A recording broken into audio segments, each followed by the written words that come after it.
Fala galera, beleza? Mahatans aqui. Pessoal, muito obrigado pelo feedback do primeiro vídeo. Eu confesso que não esperava mais de 30 views e acabei conseguindo um pouco mais de 190. Como disse nas minhas redes sociais para quem me acompanha, para muitos parece pouco ou ínfimo, mas para mim fez valer cada hora editando aquele vídeo. E quero aproveitar para falar rapidinho do primeiro vídeo.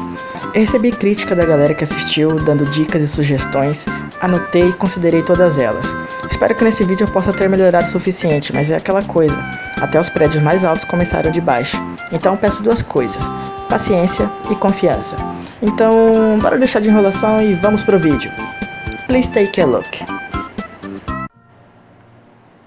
O que seria de um canal dedicado a Nintendo sem falar sobre Zelda, não é mesmo?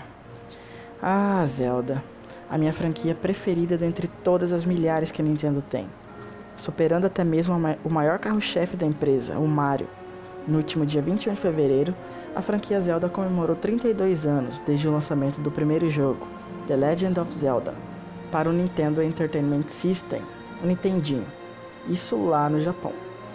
Nesse vídeo não vou entrar em detalhes sobre a franquia em si, vou falar o meu top 5 dos jogos da série Zelda, pincelando alguma coisa aqui e ali, mas falando como joguei cada jogo da lista. Confesso que fazer esse top 5 não foi nada fácil, pois gosto de muitos títulos da série, mas vamos lá.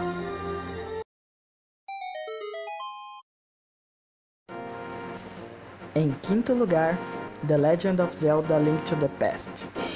Lançado no dia 13 de abril de 1992 na América do Norte, foi com esse jogo do Super Nintendo que tive meu primeiro contato com a franquia. Eu devia ter 9 para 10 anos quando o vizinho me emprestou a fita e disse que não havia gostado do jogo, porque não sabia como avançar ou o que fazer, pelo fato do jogo estar em inglês. Sofri do mesmo problema, mas talvez por instinto e saber pouco mais de 10 palavras em inglês, eu me saí um pouco melhor.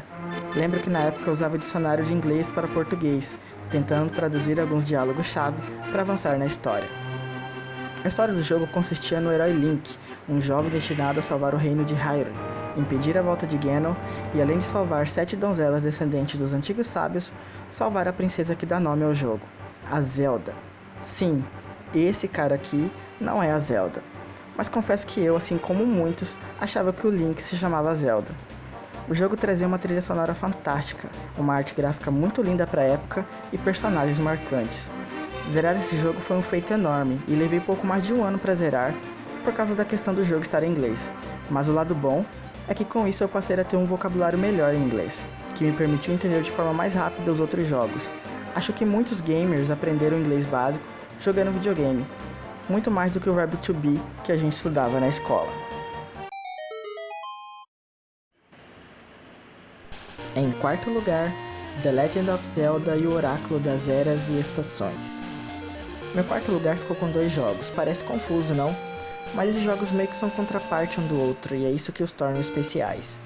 Lançados no dia 27 de fevereiro de 2001 para Game Boy Color, o enredo do jogo se passa quando o herói Link é enviado pelo poder da Triforce, que assim como Master Sword, é um dos ícones principais da série, para salvar a Oráculo do Tempo Nayru em Labrina, que fora possuída por Vera, que acaba usando os poderes de Nayru para viajar no tempo e trazer o caos ao reino de Labrina no passado.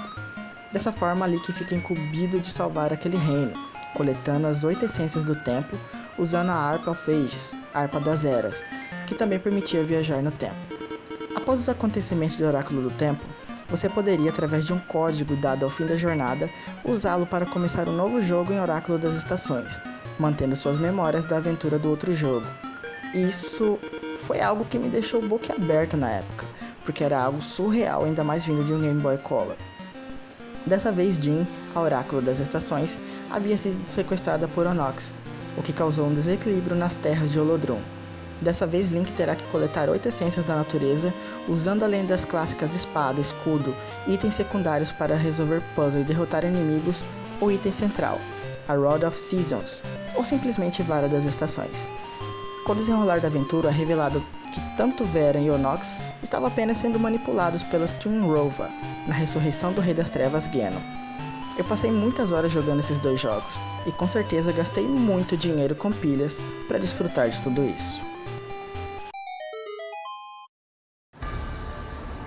Em terceiro lugar, The Legend of Zelda: Skyward Sword. Eu sou um tipo de jogador que gosta de inovações, por isso gosto do estilo da Nintendo. Ela não se limita a uma maneira de jogar. Com a Nintendo 3DS, ela trouxe o efeito 3D sem a necessidade de usar óculos. Eu gostei muito, e acredito fazer parte daquela pequena parcela de pessoas que gostaram, pois conheço muita gente que odeia e nem usa. E nesse jogo em questão, o game traz a mágica dos controles de movimento com o Wii Remote, que foi aperfeiçoado com o Wii Motion Plus, e acredito ter deixado muita gente irritada por não poder jogar com os controles tradicionais. E adivinhem, eu simplesmente adorei. Empunhar a espada, escudo, o inventário e resolver puzzles com o Remote foi uma experiência única. O jogo foi aclamado pela crítica, mas parece não ter caído no gosto dos jogadores. Um lance curioso da série Zelda é que o primeiro jogo lançado lá em 1992 não é o primeiro jogo da linha cronológica da série, e sim Skyward Sword, que foi lançado em 20 de novembro de 2011 para o Nintendo Wii.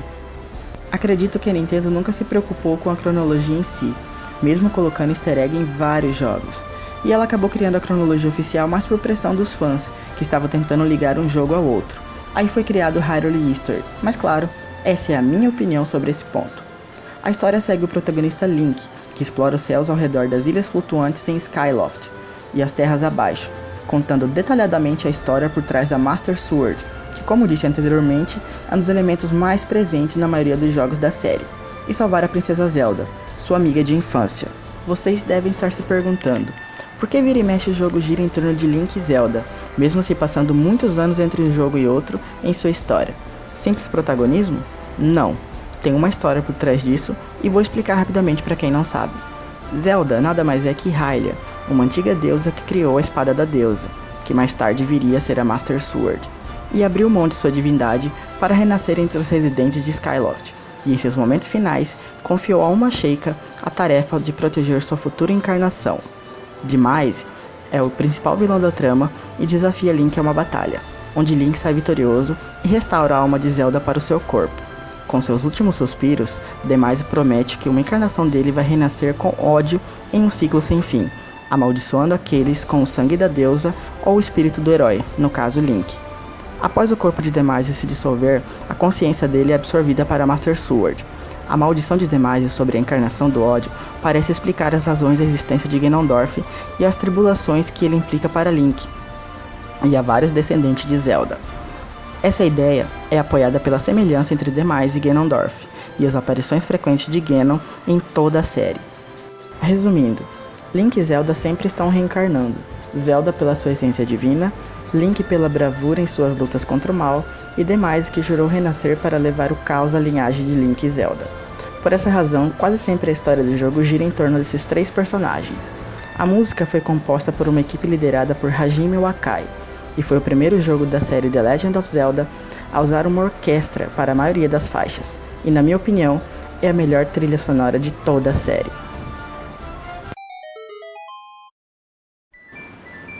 Em segundo lugar, The Legend of Zelda Ocarina of Time. Ok. Talvez para alguns esse seja o momento que vou tomar dislike por não colocar esse jogo em primeiro lugar. Eu concordo com toda a fama que o jogo tem, foi revolucionário para sua época, teve uma história incrível, foi o primeiro jogo da série a explorar o mundo em 3D, o que foi feito com muita maestria. Mas depois de 32 anos, tendo jogado jogos incríveis da série, ele perdeu o trono, pelo menos para mim. Lançado em 23 de novembro de 1998 para o Nintendo 64, mais uma vez o jogo conta a história de Link, um garoto que dessa vez vivia na floresta Kokiri. E nessa floresta, cada Kokiri ganhava uma fada. Porém o tempo passou e Link não recebeu a sua. Acabamos descobrindo mais tarde o passado triste de Link, onde ele havia perdido seus pais. E na verdade ele não era um Kokiri, e sim um Hylian. Mas ainda assim ele acaba ganhando uma parceira fada, a amada por todos, Navi. Só que não. Link então é enviado a uma aventura, para impedir que Ganondorf, o rei do tribo dos Gerudos, possa obter a Triforce, um artefato sagrado que garante qualquer desejo ao seu portador. Viajando através do tempo, usando uma ocarina, para despertar os sábios que tinham poder para selar Ganondorf para sempre.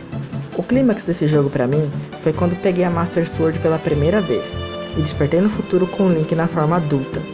Aí você acaba fazendo uma série de coisas no passado que acaba alterando o futuro. Isso foi uma sacada muito boa para a época.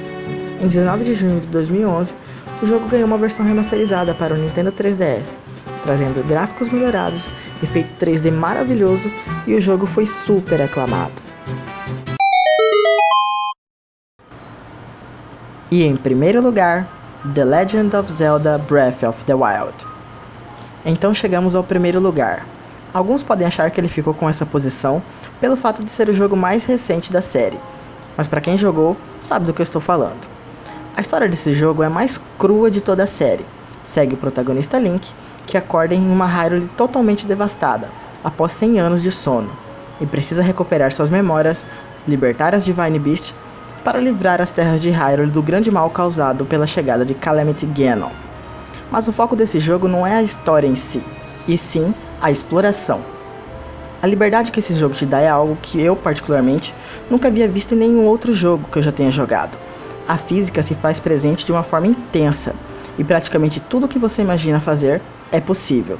Seu desenvolvimento levou 5 anos, e nesse meio tempo, o jogo foi adiado algumas vezes, deixando muita gente frustrada, inclusive eu. O título trouxe mecânicas novas à franquia, sendo o primeiro jogo a apresentar um mundo aberto e um motor de física. Mas o que é um motor de física? É um tipo de motor de jogo que simula a física de Newton em modelos 3D, usando variáveis como massa, velocidade, fricção e resistência ao ar, fazendo possível simular condições da vida real. Ele é usado principalmente em simulações científicas e em videogames. Juntando as horas que joguei no Wii U e as horas que joguei no Switch, somos quase 500 horas de gameplay, sem brincadeira nenhuma. Eu esperei muito por esse jogo, e tudo que fiz quando ele lançou foi jogar. O jogo apresentou queda de desempenho, no Wii U principalmente, que foi levemente corrigida com patch de atualização, mas nada que interferisse na jogatina em si. Em 2016, o jogo começava a colecionar prêmios como o jogo mais esperado, melhor jogo da apresentação, e em dezembro do ano passado, o game ganhou o prêmio de melhor jogo do ano no The Game Awards 2017. Bom galera, esse foi meu top 5 Zelda em comemoração ao aniversário da franquia. Como disse no começo do vídeo, eu não ia entrar em muitos detalhes sobre cada jogo, só ia dar algumas pinceladas, então se deixei de falar algo foi por esse motivo. Espero que tenham gostado do vídeo. O intuito, além de ser um vídeo informativo, é fazer com que quem não conhece o jogo se interesse e comece a jogar. Se gostaram do vídeo, deixa aquele like maroto, se inscreva no canal, vai ter coisa boa para os inscritos no futuro, então aguardem. Até o próximo vídeo, see ya!